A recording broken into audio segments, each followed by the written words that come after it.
Bonjour et bienvenue dans le podcast qui t'aide à transformer ta vie. Aujourd'hui, dans ce tout nouvel épisode, je vous propose qu'on aborde ensemble l'effet Dunning-Kruger. Je m'appelle Chloé, je suis coach et entrepreneur, amoureuse de la vie.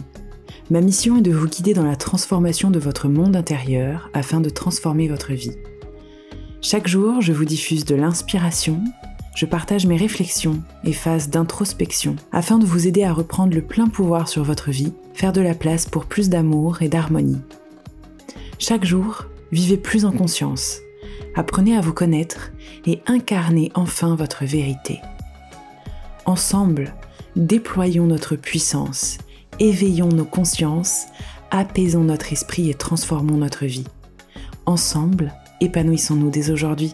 Et comme toujours, si cet épisode vous plaît et que le podcast de manière générale vous semble pouvoir être utile à d'autres personnes, n'hésitez pas à le partager et je vous invite même à le noter avec la note de votre choix sur iTunes ou commenter tout simplement sur YouTube ou à le partager à quelqu'un qui en aurait besoin. Bonjour à tous, j'espère que vous allez bien, j'espère que vous êtes en forme, je suis heureuse de vous retrouver comme chaque jeudi matin pour un nouveau sujet, un nouveau thème, un nouvel épisode qui puisse peut-être vous donner des clés aussi pour élargir la compréhension et la connaissance de vous-même. Et moi, ces derniers temps, un sujet, un thème qui est beaucoup revenu en fait dans les discussions que j'ai avec des amis, avec des proches ou même avec vous sur Telegram, c'est l'effet Dunning-Kruger. Donc, vous m'avez déjà entendu en parler sur Telegram. J'en avais fait un vocal complet, mais c'est un sujet que je trouve tellement fascinant, tellement drôle, tellement ironique, qui vient tellement bousculer l'ego que je crois qu'à force, vous me connaissez, j'aime bien chatouiller nos égos, voir les mettre en PLS parfois, et je trouvais que du coup, voilà, c'était très intéressant d'en faire un épisode entier qui puisse peut-être toucher des centaines de milliers de personnes, parce que voilà, moi je me reconnais beaucoup dedans et je trouve que c'est assez intéressant. En fait, en ce moment, donc, vous savez que je vis à Bali, et en ce moment, je suis en compagnie d'un de mes amis qui s'appelle Yannick Alain, à qui je fais un gros bisou si jamais il écoute ce podcast, je suis pas du tout sûre, mais voilà, et donc c'est un ami, donc je passe sur sa scène là le 2 septembre pour ceux qui seront à Paris, et voilà, c'est quelqu'un que je côtoie, et en fait on a des discussions en ce moment sur la manière dont on se sent, donc que ce soit dans nos entreprises, dans nos business, mais aussi dans nos vies de manière personnelle, on apprend à faire connaissance, etc. Et on parlait un petit peu de nos évolutions des dernières années, et puis des grands biais aussi cognitifs qu'il existe en fait dans le milieu du dev perso, quand on est coach, quand on se prend pour un coach, quand on commence à être coach, quand on commence à travailler dans ce milieu-là, etc., etc. Et donc, je commence à expliquer comment ça s'est passé pour moi ces 2 dernières années, en fait, les claques dans la face que je me suis prises, les moments de doute aussi que j'ai vécu. Donc, Yannick, on fait partie du même cercle d'entrepreneurs depuis 2 ans, et il m'a vu traverser aussi ces phases de doute où j'étais un syndrome de l'imposteur de dingue, en fait. Et voilà, et c'était assez intéressant. Et donc, en fait, il me dit, oui, en fait, tout ce que tu décris, là, Chloé, ça, c'est l'effet Dunning-Kruger. Et donc, je m'y suis beaucoup intéressée, on en a beaucoup discuté, et j'avais vraiment envie de vous partager ça, parce que c'est quelque chose que j'expliquais sans savoir que c'était un phénomène qui était vraiment étudié. Et c'est un phénomène vraiment étudié. Donc, vous trouverez le schéma de l'effet Dunning-Kruger directement dans les petites notes à télécharger du podcast. Comme ça, vous pourrez voir ce que ça donne. Juste pour resituer, en fait, pourquoi ça s'appelle l'effet Dunning-Kruger, en fait, c'est tout simplement que c'était des psychologues américains, David Dunning et Justin Kruger-Sparr, en fait, qui se sont associés, entre guillemets, ensemble pour travailler sur un cas en particulier, un individu aux États-Unis dans les années 90-95 qui a voulu braquer des banques de manière tout à fait anonyme, évidemment, avec le visage sur lequel il s'était appliqué du jus de citron. Et quand il a été arrêté, en fait, il a expliqué qu'il pensait être totalement invisible et qu'on ne pourrait pas le reconnaître par les caméras, qu'on ne pouvait pas le reconnaître via les caméras de surveillance parce qu'il avait du jus de citron sur le visage, et que c'était une encre, en fait, un liquide qui faisait que ça pouvait flouter, en fait, son image, que ça pouvait lui éviter d'être reconnu, entre guillemets, lui permettre d'être invisible.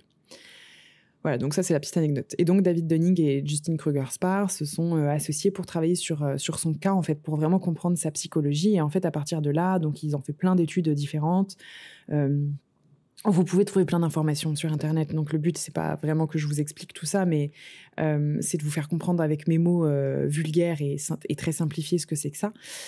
Et en fait, donc, ils ont établi en fait un schéma qui illustre parfaitement l'effet qu'ils ont appelé l'effet Dunning-Kruger.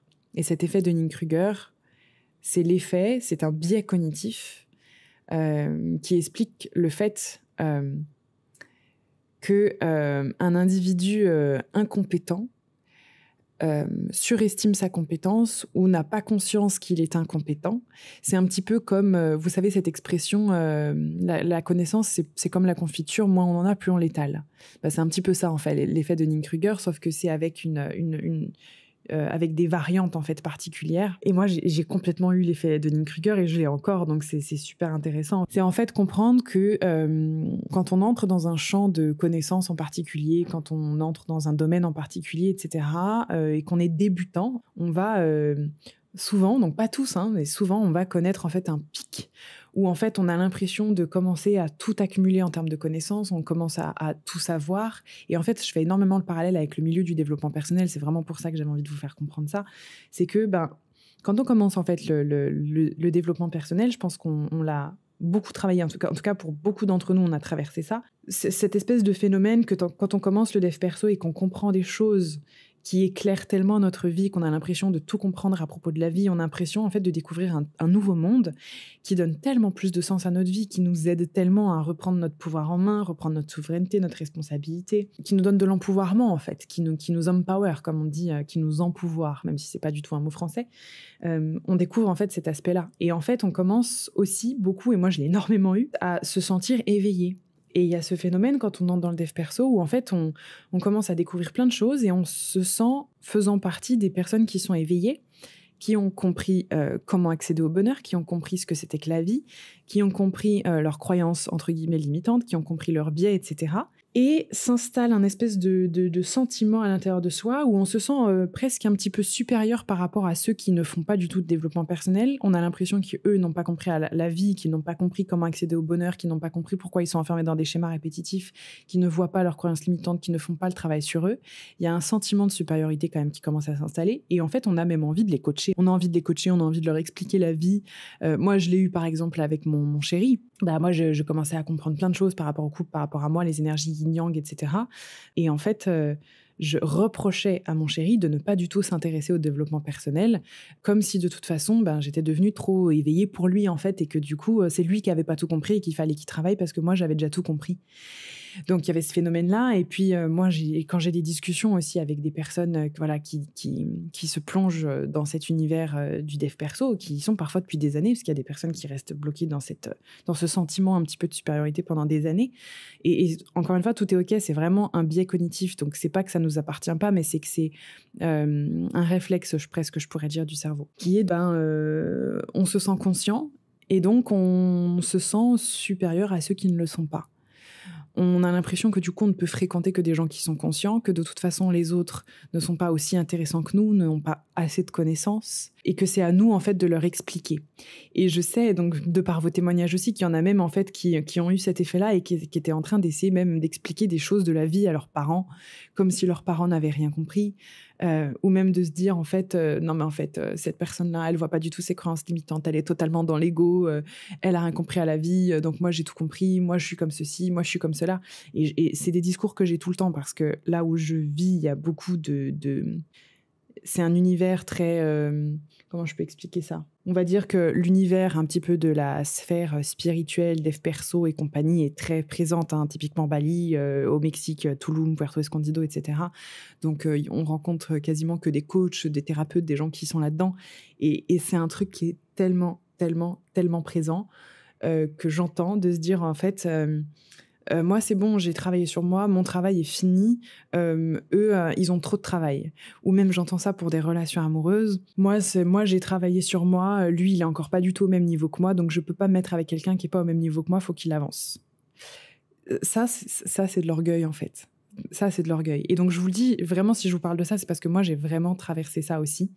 C'est ce premier pic de vraiment me sentir éveillée et donc plus au même niveau que les gens qui ne le sont pas, d'avoir l'impression que du coup je suis plus conscient que les autres et du coup d'avoir l'impression que j'ai un niveau spirituel supérieur à d'autres personnes. Et je réinsiste là-dessus, il n'y a pas de niveau en spiritualité. Ça n'existe pas. On n'est pas plus spirituel que quelqu'un parce qu'on a travaillé sur ses chakras ou qu'on médite tous les jours ou quoi que ce soit.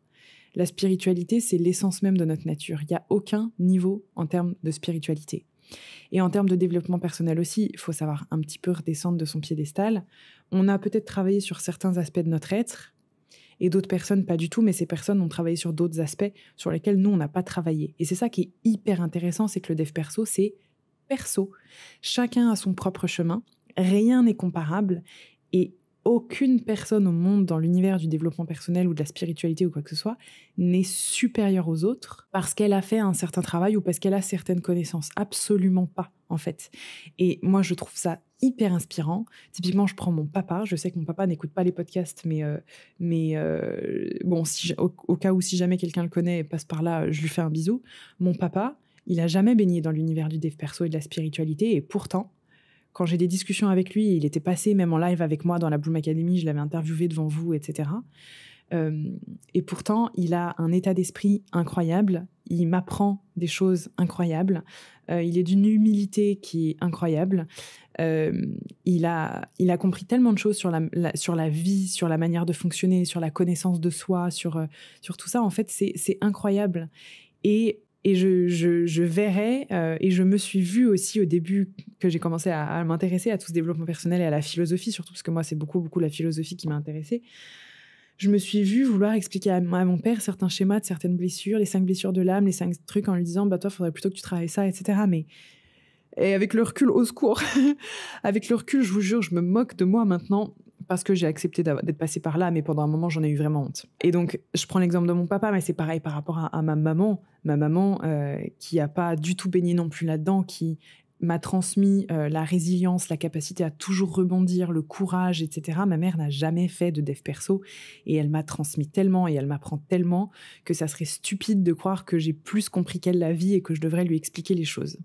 Donc ce premier pic, en fait, cette espèce de montagne sur laquelle on monte avec énormément de confiance et une tendance à surestimer notre niveau de compétence et à ne pas se rendre compte surtout de notre incompétence, mais au-delà de l'incompétence, en fait, ne pas se rendre compte du fait qu'on est au début de notre chemin, en fait, et qu'en fait, on ne sait pas grand-chose. Ça s'appelle la montagne de la stupidité sur la courbe de l'effet de Dunning-Kruger. Quand on est sur cette montagne de la stupidité, on a tendance à surestimer, encore une fois, et à surévaluer notre compétence.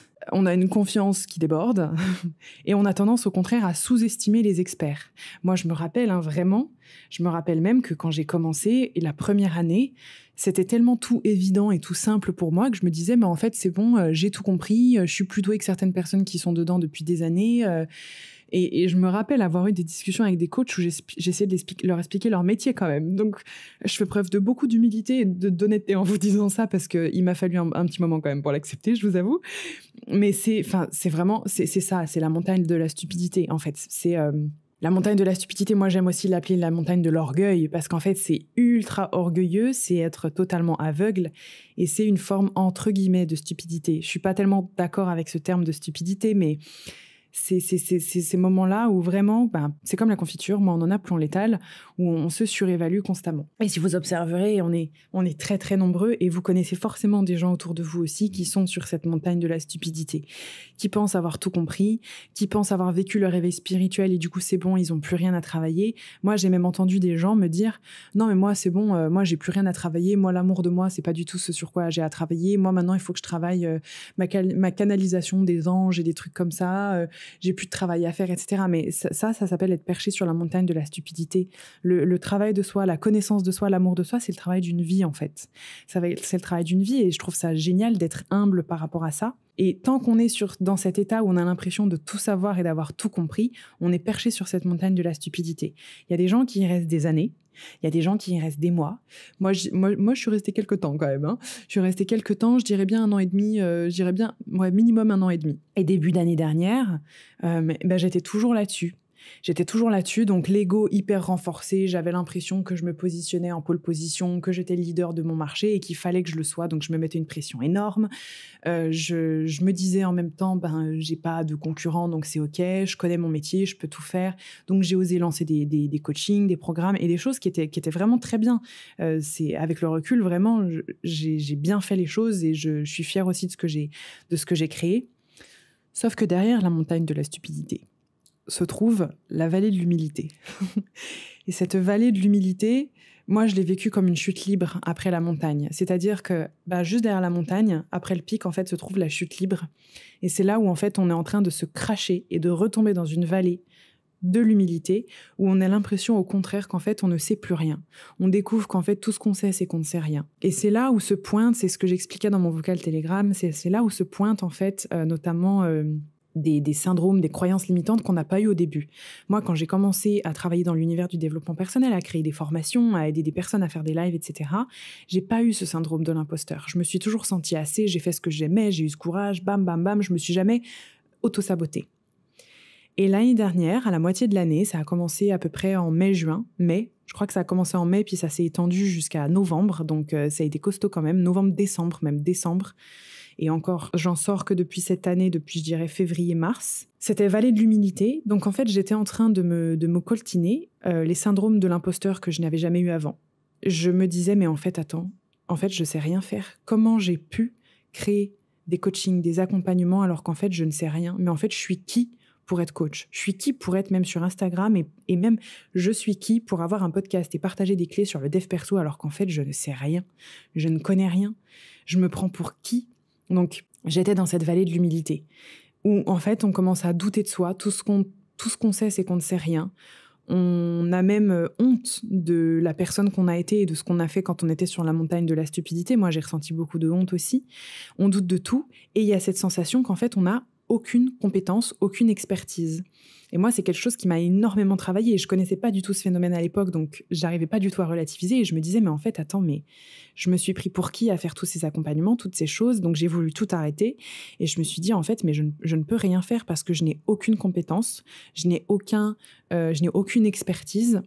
Et je me rappelle même avoir les larmes aux yeux à la maison et dire à mon chéri, mais en fait, je suis une arnaque, une imposture, parce qu'en fait, du dev perso, j'en fais pas du tout.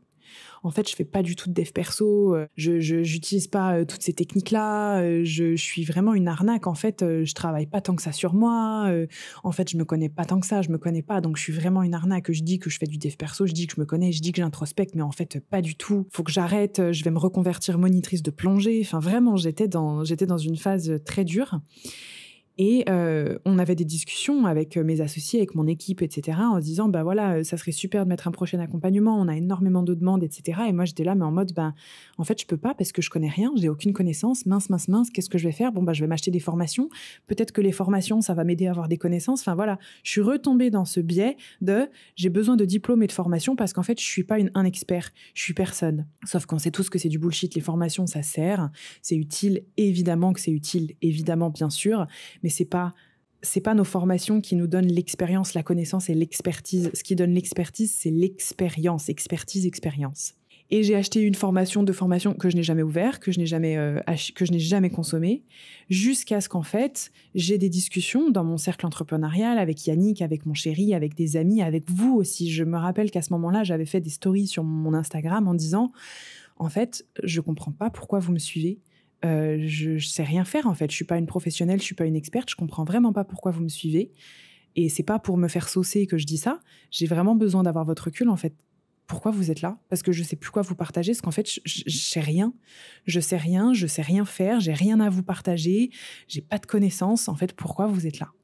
Et j'avais reçu plein de messages et c'était très gentil, mais en fait c'était très émouvant en fait, ça m'avait vraiment sensibilisée, ça m'avait vraiment touchée, mais ça ne m'avait pas du tout rassurée parce que je me disais, mais en fait, les gens, ils me prennent vraiment pour une nana hyper brillante, mais en fait, pas du tout, quoi.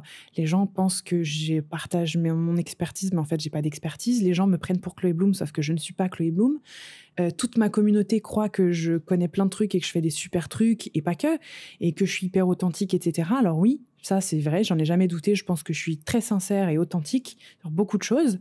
Mais à côté de ça, je me disais, mais en fait, il se trompe totalement. C'est pas possible. Il parle pas de moi, c'est pas possible. Donc, ça ne m'avait pas aidé quant au fait de trouver mes connaissances, etc.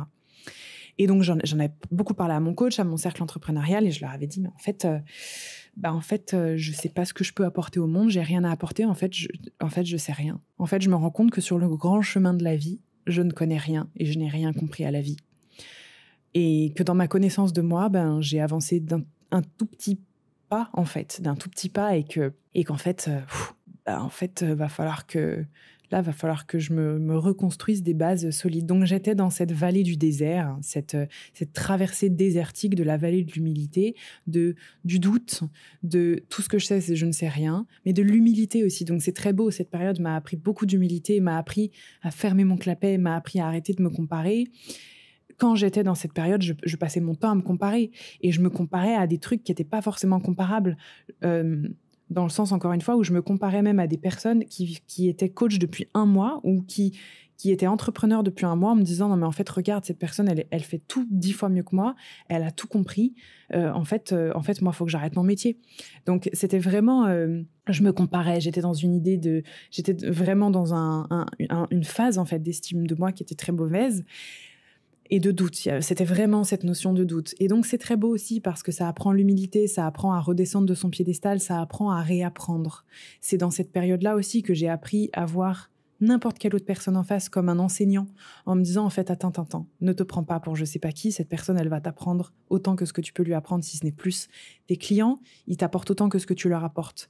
Dans les coachings, là j'ouvre prochainement un mastermind pour entrepreneurs, les séminaires, etc. En fait, c'est pas toi qui donnes et t'es jamais en posture supérieure, je ne suis pas une enseignante. Je reçois de votre part autant que je vous donne. C'est donnant-donnant.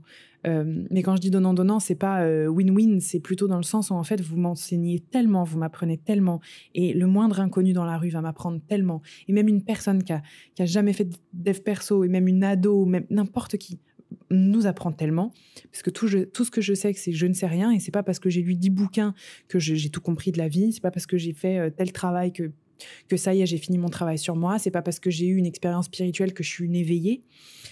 Et ça m'a fait comprendre tout ça. Et c'est ça qui est aussi beau, en fait, dans l'effet de Dunning-Kruger. Bon, je dis pas que c'est facile parce que la vallée de l'humilité, elle fait mal. Moi, elle m'a fait mal, ça fait mal à l'ego, ça bouscule. Et surtout, ce qu'il faut comprendre, c'est qu'on peut rester bloqué dedans des années. Moi, je trouve que j'ai eu beaucoup de chance. Je me considère chanceuse de pas l'avoir laissé durer trop longtemps. C'était vraiment une phase de contraction. J'étais figée, j'étais paralysée. J'avais l'impression que j'étais bonne à rien. Vraiment, je vous dis, j'étais prête à devenir monitrice de plongée. En fait, je suis pas restée trop longtemps dedans à mon goût, ça c'est sûr et certain. Mais voilà, ça a duré, ouais, c'est ça. Ça a commencé à peu près en mai. Il y a eu un gros pic en août, je me rappelle en plus parce que j'ai eu mes premières expériences chamaniques, etc. En plus à ce moment-là. J'étais paumée, j'étais assise sur mon lit, je regardais le mur au Mexique et je me disais mais en fait, qu'est-ce que je fous là ? Qu'est-ce que je fous là ? Je me suis pris pour qui ? Comment j'ai pu être aussi arrogante ? Comment j'ai pu être aussi égotique ? Comment est-ce que j'ai pu en fait croire que je connaissais quelque chose à la vie en fait, ou même au dev perso, ou même à l'humain en fait, tout simplement. Et donc cette période, finalement, je crois elle a commencé à vraiment totalement, j'ai commencé à totalement en sortir à partir de cette année mars, en fait. Donc 2022, mars. Et là, quand on sort de cette vallée de l'humilité, on remonte, en fait, notre confiance en nous remonte. Et en fait, on se réévalue, on réapprend à réévaluer de manière réaliste et de manière beaucoup plus juste et plus sincère notre niveau de compétence, notre capacité, nos atouts, nos forces, nos faiblesses, etc., etc. Et moi, j'ai adoré cette phase et j'adore parce que je suis toujours dedans, clairement, et je pense que ce sera encore le cas pendant des années. En fait, on est en train de monter sur le plateau de la consolidation de nos compétences, comme on appelle. Et en fait, sur cette remontée, c'est incroyable parce qu'en fait, il y a plus tout le bullshit de l'ego, de je suis qui, je me suis pris pour qui, etc. Ça, c'est vraiment du bullshit lié à l'ego, clairement. Il n'y a plus tout ce bullshit-là, on apprend à en sortir, on apprend à remonter cette fréquence vibratoire aussi, on apprend à se réénergiser, on fait le bilan sur ce dans quoi on est bon, etc. Mais du coup, avec beaucoup plus d'objectivité. je me rends compte que mes forces, c'est ça. Finalement, moi, je sais que le leadership, c'est un de mes talents, entre guillemets. Le leadership, la capacité à improviser, à parler dans le flow, etc., à simplifier, à vulgariser les choses aussi, c'est un de mes talents. Sauf qu'avant, je voulais pas du tout le reconnaître parce que j'avais l'impression que c'était pour les gens qui n'étaient pas éveillés. Enfin, vous voyez. Donc l'idée, c'était vraiment ça. C'est beau en fait cette remontée vers le plateau de la consolidation qui est en fait, on se redécouvre avec des yeux neufs, plus humbles, plus justes, plus objectifs aussi. C'est jamais totalement objectif parce que sur soi on l'est rarement, mais même sur les autres on a juste notre prisme et c'est ok encore une fois. Mais en faisant preuve de plus d'humilité, et puis on ose beaucoup plus passer à l'action. Et c'est là où moi, Conscience Créatrice, le programme Conscience Créatrice est né, où en fait j'avais tout ce truc que j'avais envie de partager depuis longtemps, sauf que quand j'étais dans ma vallée de l'humilité, parler de pouvoir créateur, faire des breathwork et des méditations, alors que c'est vraiment un de mes domaines d'expertise, je me disais mais en fait non, je peux pas, je suis trop jeune pour faire ça, ça va intéresser qui, puis de toute façon je suis pas assez experte dans le domaine, et puis en fait je peux pas commencer à parler de trucs comme ça alors que je suis pas Neil Donald Walsh ou Frédéric Lenoir, ou que je suis pas Carl Jung. Et donc, je faisais de la rétention finalement. Je ne partageais pas tout ça alors qu'en fait, je pouvais le partager. Et quand je suis remontée justement sur ce plateau de la consolidation, et je remonte dessus tout doucement, hein, vraiment tout doucement, c'est toujours en chemin, je me suis dit, mais en fait, si, autorise-toi, parce que juste ça peut suffire à faire du bien, ça peut aider plein de gens. Donc, autorise-toi à partager ça. Lâche les chevaux quelque part. Donc c'est aussi cette idée en fait de passer à l'action, sortir de son syndrome de l'imposteur, faire le point sur ses forces, se réévaluer, rester surtout beaucoup aligné, tête, cœur, tripes, faire ce qu'on aime, faire ce qu'on a dans les tripes, sortir de ces trucs de titres, de trucs de... Moi, quand on me demande ce que je fais comme métier, je sais pas. Je sais pas ce que je fais comme métier, mais je sais que je kiffe. Et c'est tout ce qui compte. Alors qu'avant, le titre, ça comptait. Enfin, voilà. Donc, c'est super chouette et ça, je me suis autorisée à faire Conscience Créatrice. Suite à ça, je m'autorise à faire Clair-Obscur qui va sortir en novembre, qui est sur le travail de l'ombre. Et pareil, j'ai eu ce petit biais pour Clair-Obscur que je suis en train de finaliser en ce moment même où je vous enregistre le podcast.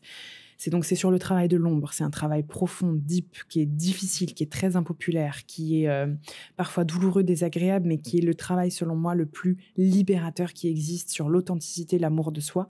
C'est comment je vais travailler avec mon ombre. Et au début, à Clair-Obscur, je me disais, attends, mais moi, je suis qui pour parler d'ombre?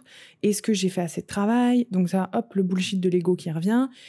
Et puis bon, faudrait peut-être que je lise des livres dessus pour être sûr d'utiliser les bons termes, etc. Et en fait, là, je me suis dit, attends, stop, je suis plus dans ma vallée de l'humilité, je me fais confiance, je sais que ce dont je parle, c'est ce que j'ai vécu, donc c'est mon expérience. Donc ça va être aussi mon expertise parce que vraiment j'ai cette expertise avec le travail de l'ombre et j'y vais et je me fais confiance et j'y vais et je sais que ça va être génial et je trouve ce programme génial. Mais dans la vallée de l'humilité, on s'interdit tout et dans la montagne de la stupidité, on fait ce pourquoi on croit qu'on est meilleur que les autres alors que c'est pas toujours le cas et c'est important de reconnaître là où on n'est pas forcément super bon. Voilà. C'est très, très important, surtout quand on est dans un métier où on guide des gens, surtout quand on a de la visibilité, surtout, en fait, pour moi, c'est important dans n'importe quel domaine, mais je pense qu'en plus de ça, quand on a une image publique ou qu'on est amené à faire un métier dans le domaine du bien-être et de la santé, que ce soit physique ou mental, c'est ultra important de faire le point sur nos compétences et nos incompétences de manière juste. Voilà. Et donc, je remonte tout doucement sur le plateau de la consolidation avec plus de justesse et donc je m'autorise et c'est du passage à l'action, etc. Donc ça, j'avais très envie de vous partager parce que je sais qu'il y a plein de personnes qui sont concernées par ça. Plein de gens qui sont sur la montagne de la stupidité et on peut rien leur dire, ça fait partie de leur chemin. Moi, ça fait partie de mon chemin. On me l'a sûrement dit à l'époque et je pouvais pas l'entendre. Donc, on peut pas dire à ces gens c'est bon, ils sont hyper arrogants, etc. Et vraiment, encore une fois, j'en rencontre tous les jours des gens qui essayent de m'apprendre la vie, des trucs à propos de moi-même, des gens qui me disent en fait, s'il y a ça, t'as pas compris ça à propos de toi parce que tu le refoules, etc. Ils ne connaissent pas le travail que j'ai fait, mais ils sont sur leur montagne d'orgueil. Donc, ça fait partie de leur chemin et c'est super important qu'ils passent par là parce que ça signifie que derrière, ils passeront sûrement par la vallée de l'humilité.